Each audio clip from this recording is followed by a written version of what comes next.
Once we move into 2 yards, things start to get very interesting. There's a lot of things going on here, a lot of things to manage and be concerned about, and a lot of different possibilities other than just shooting possibilities. But we're going to talk about the pure shooting technique that we recommend at 2 yards first. Now, 2 yards is still more than arm's length away from your assailant. So it's not quite disarm distance. On the other hand, you don't want the gun fully extended because now I've got 1 arm length, he's got 1 arm length, and I'm giving him the gun within his disarm distance. So I want to retract the gun. And what I want to do is retract the gun to the point where my bicep is on my ribs. That's my index. That's my felt index for aiming. When I take the gun out of the holster and I bring my bicep to my ribs, now I know where my gun is. So we're now using a felt index, not a visual index, to align the gun with our assailant. So the way it looks on the range is you go for your gun, bicep to rib. The bicep aligns the gun pretty much in the center of your body. If you're facing your opponent, you pull the trigger and the shot should go onto your opponent. Notice that my offhand is still out here mimicking doing something useful.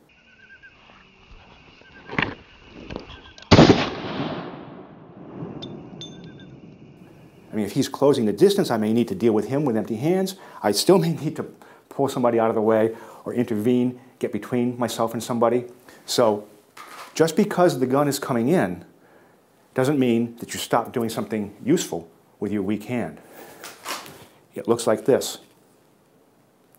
Now note, my hand isn't anywhere near the muzzle of this gun. It's above it and to the side of it. So this is perfectly safe to practice on the range. You just need to get in the habit of keeping your hand away from the muzzle of the gun.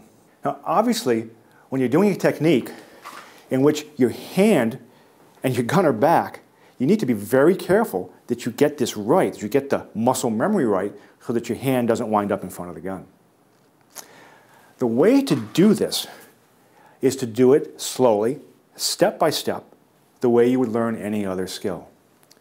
Go for your gun, get your gun out, then bring your hand out. Then look at your hand, look at your gun. Do it again, look at your hand, look at your gun. Make sure that one isn't in front of the other, and then you can pull the trigger safely. And you can gradually increase the speed of this until it becomes second nature to do it safely. It's important to do this step by step and get the so-called muscle memory down right. Because when you do it for real, when you do it at full speed, when you do it on the street if you have to, what's probably going to happen is your weak hand, your offhand, is going to beat the gun coming out. I mean, this hand has less to do. All you have to do is shoot this hand forward. This hand has to go back, get the gun, then bring it out. That's a complex process. So in a fight, this hand is probably going to beat the gun out. So it's important to make sure that you have the muscle memory down so that when the hand goes out and the gun comes out, they come out not aligned with each other. Just like all the other drills, you want to do this with concealment, and you want to practice it moving right and moving left.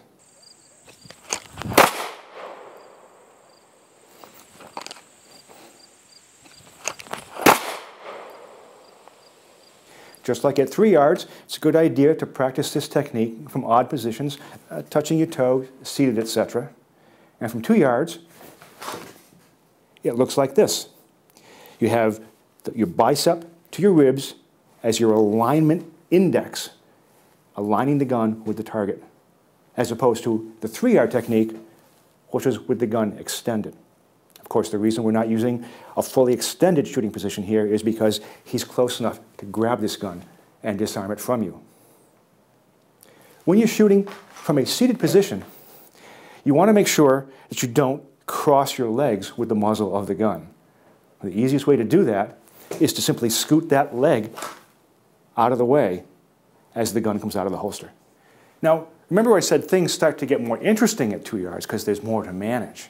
I mean, at 2 yards, immediately going for your gun may not be the right thing to do. That may not be the smartest thing you can do at all.